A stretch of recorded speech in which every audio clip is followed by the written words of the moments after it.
The most painful cave deaths of all time. Bro, I'll never understand why these cave dudes will literally see like a hole in the ground like 6 inches and be like, you know what? Let me go explore that. I truly do not understand that. You know what I'm saying? Rest in peace to everybody that may have, tragically passed away in this video. But like, bro, I don't know, man. Can y'all let me know, like, if any of y'all are into it or watching them, like, what the appeal could be of it? Maybe the appeal is like the intensity or something of you being in the cave. But to me, there has to be some other stuff that's like way more intense that you could get into. Something. I remember there was this one like famous incident with this dude, but he was like stuck upside down and they were trying to get him out for like 2 days, bro. And they literally couldn't pull out his body, so like I'm pretty sure his body is still there. He fell in like this little crevice and it was that bad. Anyways, let's go ahead and see this. Sterkfontein cave incident.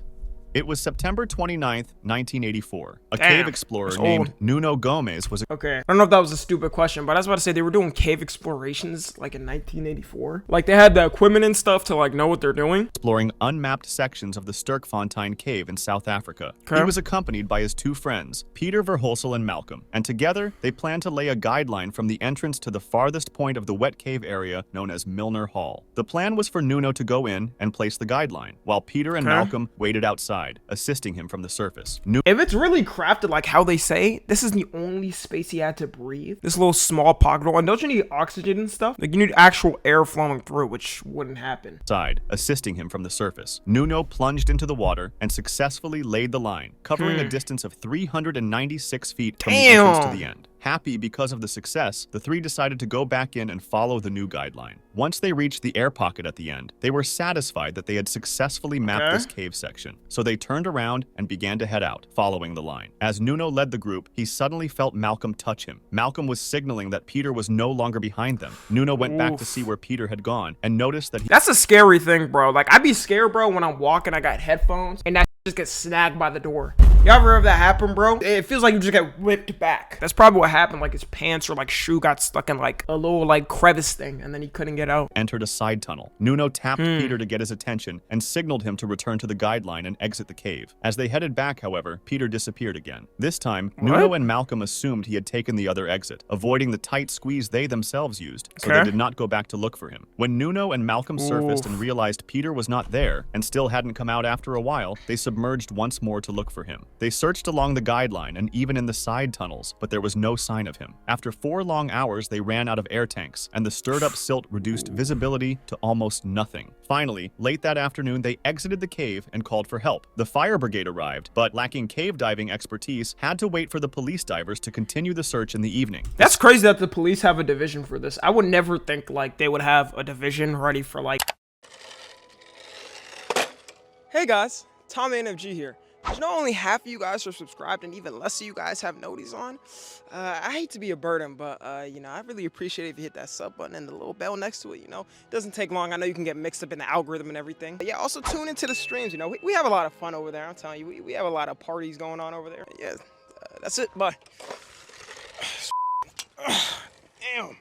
Like something like this in any moment, bro. But like imagine they were in a place where like it wasn't well funded or something, or they just didn't have this division and they had to wait like hours for them to come. They probably still have to wait like hours for this. Silt was so stirred up that visibility was heavily impaired. The police called off the search for the night, convinced they would now be searching for a body rather than a survivor. What no one realized was that I'm crashing out, bro. If I'm the friends, I'm like, bro, what the f? Y'all just gonna call it out or something? Where are my tax dollars going?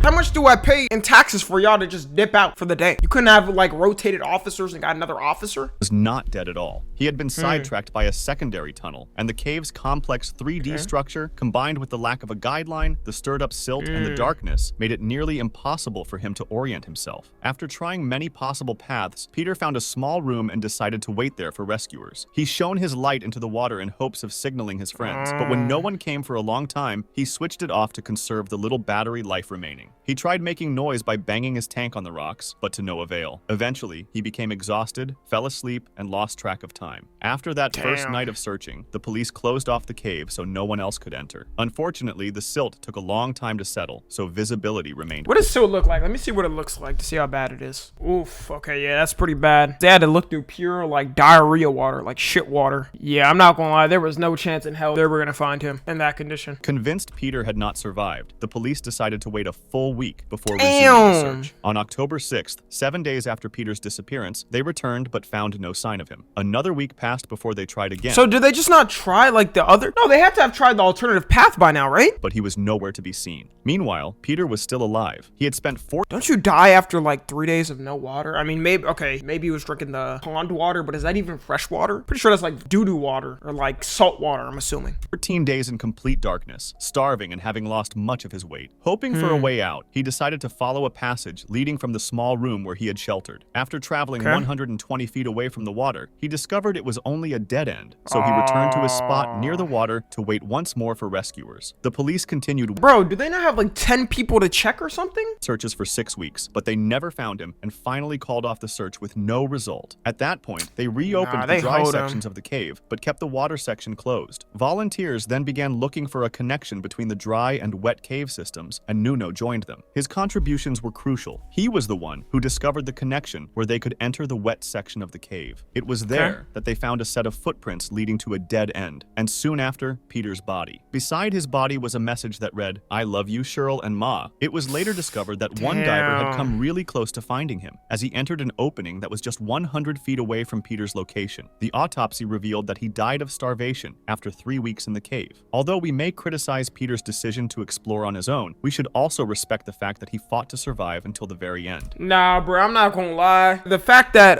Nuno, the guy that was looking for him, bro, the fact that he was not helping them, sitting there helping them and leading and shit, and they probably didn't even let him, was crazy, bro. Like, he knew where he was gonna be, and they just didn't allow him. Crooked Swamp Incident.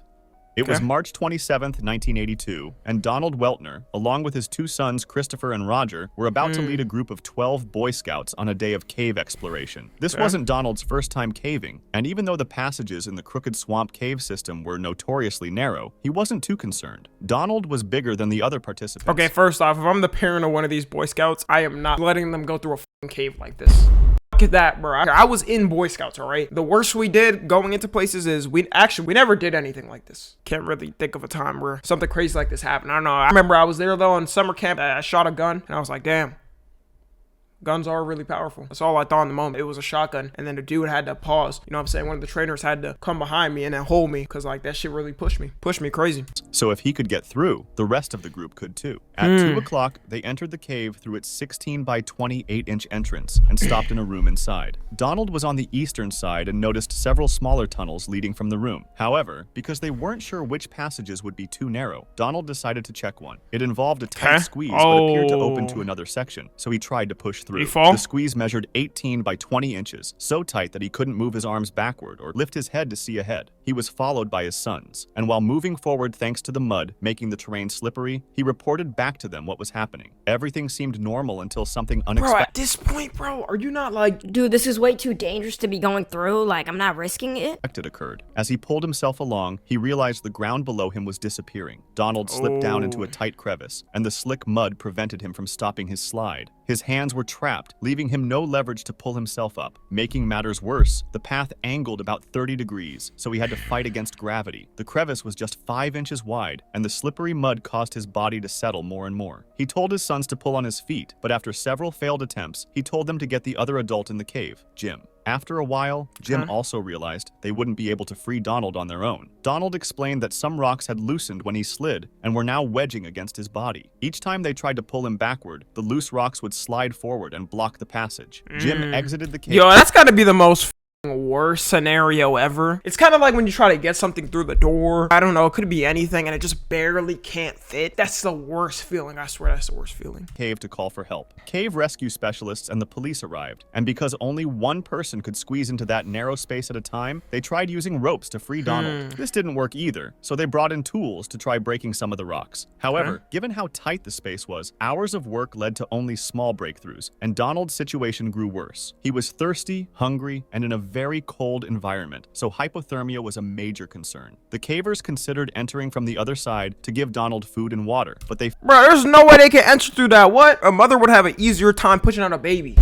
And wouldn't there be a chance of them getting stuck too? They found that the passage leading to where he laid was extremely narrow. Only two very small cavers, sisters Lynn and Nancy Taylor, were able to fit, but even then, they couldn't reach Donald's head. This meant there was no way of delivering supplies, so rescuers had to act quickly. They decided to dig from above ground, down to where Donald was stuck. The process lasted all day Sunday, getting them close to the required depth. Unfortunately, though, they were about 12 feet away from Donald's position, so they needed to dig laterally. Meanwhile, Donald began giving only grunting responses, which indicated he was likely suffering from hypothermia. On Monday morning, as 2 days passed from when he got stuck, the digging continued, but the team encountered another problem: extremely hard bedrock layers that were impossible to dig. Nah, bruh. Every time they trying to get him, they hoeing him, man. Damn, that's just tough, man. He could have actually made it out normally if those rocks weren't there. At this point, they weren't sure if Donald was still alive, so they sent a nurse into the cave with a handheld Doppler machine to see if he still had a pulse. She couldn't detect one, but this wasn't definitive proof of death, since she only had access to his very cold legs. Sometimes, the body's core organs can continue functioning after the extremities have stopped registering a pulse. Seeing how quickly Donald's condition was deteriorating, rescuers started using their most extreme tools, including dynamite, which was extremely risky, but appeared to be the only option left. On Tuesday morning, they finally managed to reach his location, and a doctor was sent in immediately, but as many feared, Donald had died. It took an entire day to retrieve his body, and an autopsy later confirmed he had Rest in peace. At least in this one, they worked faster, though. The other one, they were absolute garbage. I feel like they weren't even trying for real. Like, they took the day off. They were like, it's whatever. Now, we'll just take the day off and start again tomorrow. To hypothermia sometime between Sunday night and Monday morning. Following his death, the cave system was restricted to limited access. Agen Allwedd incident.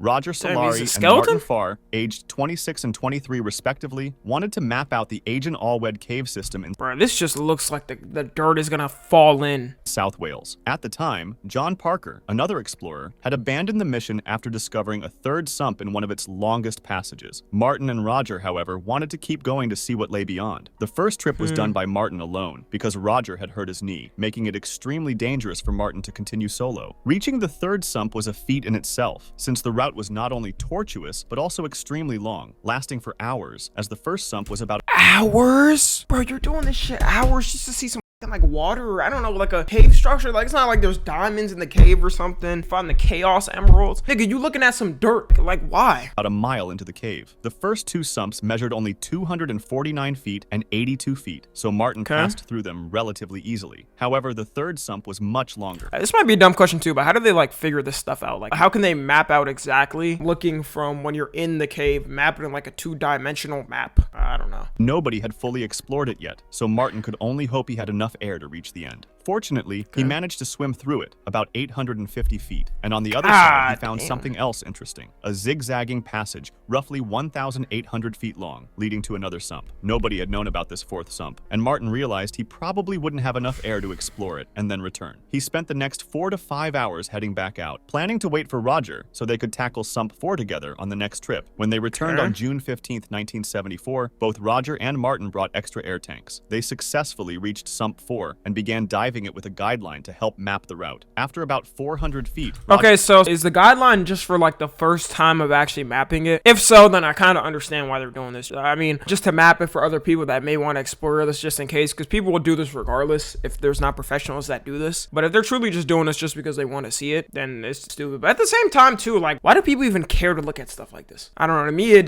doesn't make any sense. Roger finished his guideline, and he had sinus problems, even though it wasn't the first time. Despite this, they decided to continue. Martin then took out his own guideline and they kept going, but they made an important mistake. In cave diving, there is a concept called the rule of thirds for air consumption. If you use 1/3 of your air supply on the way in, you need another third to get out, leaving the final third as an emergency reserve. They had already used their first third and should have turned back when Roger's line ran out. Because Roger had a smaller tank than Martin, Martin assumed Roger would head out while he continued forward. He eventually came to a gravel wall of rock, which could have indicated the sump was ending, and possibly an air pocket. By this point, he was well past the halfway mark of his tank, so it was becoming extremely risky. He pushed on until he reached solid rock, confirming there was no air pocket. Spotting a passage to the right, he explored another 29 feet, but it ended in a dead end. When he backtracked, he was shocked to see Roger still there. Martin quickly signaled that they had to return. Roger, likely realizing he didn't have enough air to make it back, attempted to locate the same air pocket Martin had been searching for. Martin continued about 130 feet until his main tank ran out, forcing him to switch to a reserve tank. That would give him only about 300 feet in sump 4 and another 850 feet in sump 3, barely enough. However, he had previously placed a partially filled tank between sump 3 and sump 2, and he aimed. It's crazy how so much like professionalism goes into this. Like they have to literally map this out perfectly. If they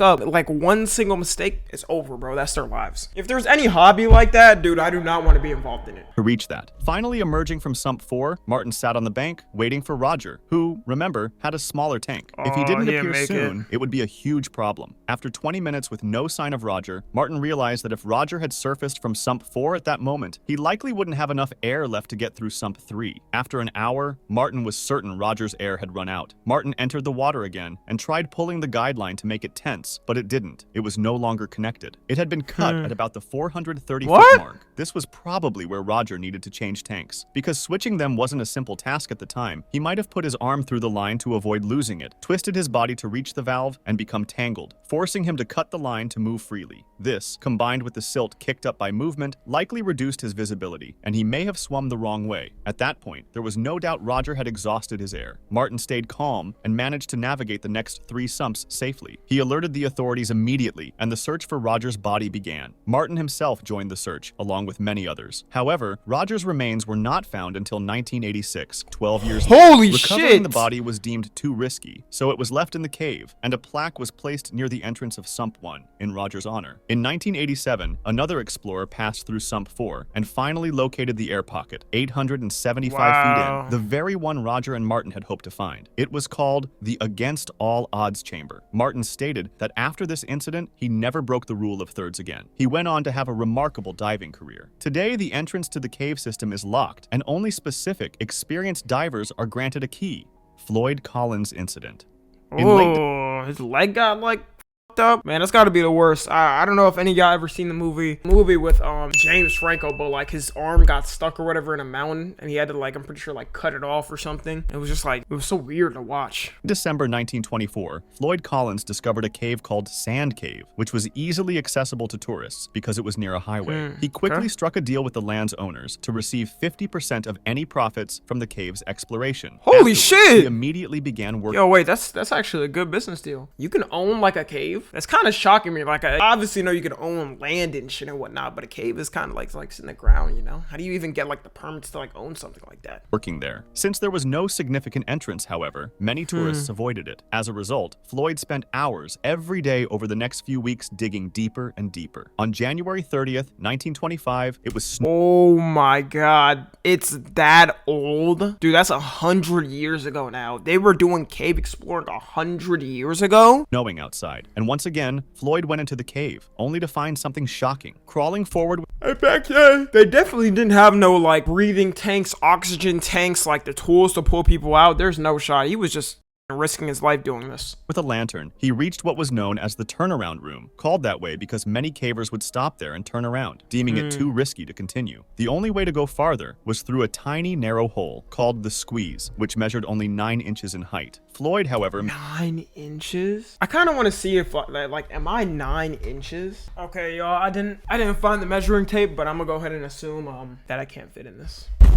Managed to push through. Beyond the squeeze, he saw a narrow pit dropping about 10 feet. He went down feet first and reached the bottom, where he found yet another pit. Squatting down, he removed the remaining rocks and debris and finally saw an opening into the main cave. He tied a rope. Just gonna ask, like, is he going through this knowing there's like an exit, or was he gonna go all the way back? In place and descended an 80-foot drop. Reaching the cavern floor, he was amazed by the sight, but noticed his light was starting to dim. Wanting to avoid being left in the dark, he climbed back up the 80-foot drop and began returning, moving backwards and pushing his lantern with his shoulder. Unfortunately, his lantern slipped into a tiny hole and shattered, leaving him in total darkness. Because the cavern was extremely unstable, Floyd knew he had to move carefully to avoid dislodging loose rocks. Unable to see, however, he kicked one loose, and it fell onto his left leg, trapping him. He tried freeing himself with his right leg, but the more he moved, the more rocks tumbled down, further wedging him in place. And there's literally nobody that would find him. Like, they probably didn't find him for like 50 years or something. In the video, he said he had to like dig or whatever, and like to get into the cave himself. Like, nobody even wanted to get into the bar he was in. It was 10 a.m., and he began shouting for help, hoping someone would hear him. He remained there all day, and by 9 a.m. the next morning, nearly 24 hours after he had become trapped, two of the cave's owners arrived with their 17-year-old son, Jewel Estes, to check on him. They saw Floyd's coat hanging outside the cave and called his Okay, I'm surprised this is like people checked on him. I mean, it's the owner, so yeah, he knew he was there. He just wanted to make sure he didn't do any shit. Like, I don't know, maybe steal the dirt out the cave. name, but no one answered, so they ventured deeper. Before long, the two owners turned back because the passages were too tight, but Jewel continued and eventually found Floyd, who asked him to call his brothers for help. Soon, Marshall Collins, Floyd's brother, and Lee Collins, Floyd's father, reached the entrance, finding a growing crowd watching the rescue attempt. Marshall and another man went inside to widen the passage, digging carefully so as not to send loose rocks tumbling onto Floyd. At 4 p.m., Floyd's other brother Homer arrived. Floyd had previously asked Homer to come along that day, so Homer felt guilty for refusing and did his best to help. He did reach Floyd, but a new problem emerged. The crowds outside had started multiple bonfires. The melting ice funneled water into the cave, creating mud and sending freezing cold water down toward Floyd. After 8 hours— Bruh, tell them niggas go away! Why were they even there? Like, creating bonfires and shit like this was like a goddamn concert, dude. It's somebody stuck in a cave. Oh my god, I'd be so f***ing pissed if I'm one of the family members or something and he passed away because people wanted to watch this event like it was a Fortnite event. Hours with Floyd, his brothers had to rest. Upon emerging, Homer grew furious at the huge crowd, telling people to leave if they couldn't help. However, none of them listened. Reporters began arriving, hoping to interview Homer. Tired of the questions, he told them to see for themselves. And they had the news back in 1925 too? Like, weren't they on newspaper and like, they were still using newspaper.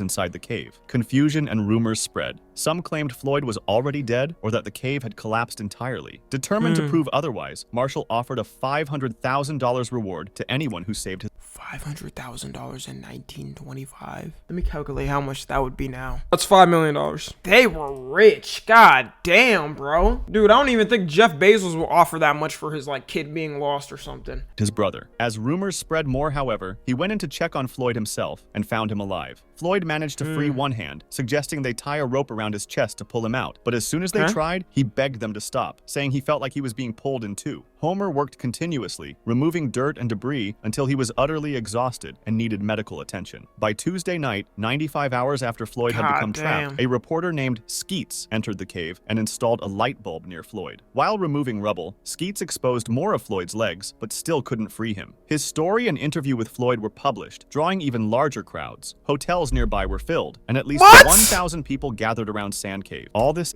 Yo, this is so evil, bro. I'm imagining if something like this happened now, how like big of a scandal would be and how people would be like, yo, this is so up. Why are you guys watching somebody like potentially dying? activity further weakened the cave walls, putting it at risk of collapse, though nobody realized it at the time, as everyone was rooting for Floyd. At hour 123, the entrance to the pit collapsed, blocking any access to Floyd and cutting off deliveries of food and water. By hour 144, a team of workers formed to dig a new tunnel to reach him. The only way they could know if Floyd was still alive was the light bulb Skeets had installed. It was connected to another bulb outside, which would flicker when Floyd breathed. They dug relentlessly. But with no food or water reaching Floyd, combined with the cold temperature, his chances were fading quickly. By Friday, February 13th, the men had nearly reached him, and one worker reported hearing groaning about 10 feet away. However, at 1:30 a.m. on February 16th, a worker reached Floyd and found him already deceased. Initially, Floyd's body was left in the cave. After some time, though, his brother Homer arranged for its removal and gave him a proper burial.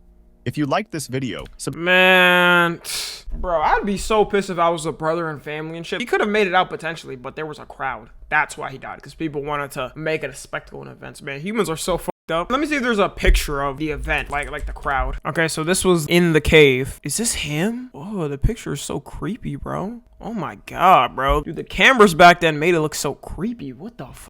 Yeah, I guess they don't got a picture of the crowd, or is this the crowd over here? I don't know, I can't really tell. But hey, for the sake of your lives, for anybody watching this, please don't cave explore, all right? Every time I hear a story about cave exploring, it's always somebody dying. But yeah, if you're watching on the 2, make sure to join the Discord and watch the streams. Subscribe to Tommy NFG.